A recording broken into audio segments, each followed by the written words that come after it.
IPhone টি-20 বিশ্বকাপ ক্রিকেটের খবর। গ্রুপ পর্বের শেষ ম্যাচে বাঁচা মরা লড়াইয়ে রাতে পাকিস্তানের বিপক্ষে মাঠে নামছে বাংলাদেশ। শুধু পাকিস্তান নয়, টাইগারদের প্রতিপক্ষ নেট রান রেটও।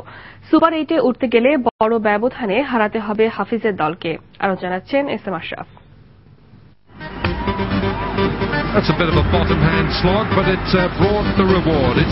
এতটা প্রস্তুতি নিয়ে এর আগে কোনো বিশ্বকাপ খেলতে যায়নি বাংলাদেশ, কিন্তু বাস্তবতা হলো যে দলগুলোর সঙ্গে খেলে সাকিবদের এই প্রস্তুতি শক্তিতে হয় তারা পিছিয়ে, না হয় একই সমান্তরালে।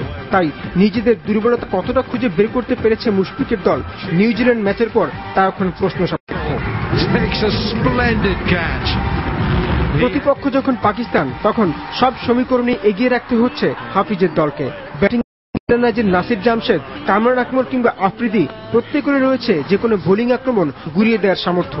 আর ওমর গুল, সাইদ, আজমল ও আফ্রিদিকে নিয়ে এতটা বৈচিত্র্যময় বোলিং আক্রমণ তো নেই কোনো দলেরই। তাই আজকের ম্যাচে ফেভারিট বেছে নিতে কোনো কষ্ট হওয়ার কথা নয়।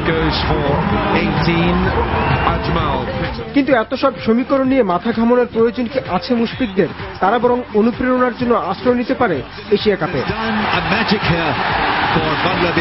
পুরো টুর্নামেন্টে ভারত ও শ্রীলঙ্কাকে হারানোর পর ফাইনালে যেভাবে এই পাকিস্তানের সঙ্গে টাইগাররা লড়াই করলো, তাতে পরিষ্কার ম্যাচ জেতার সামর্থ্য মুশফিকদের রয়েছে।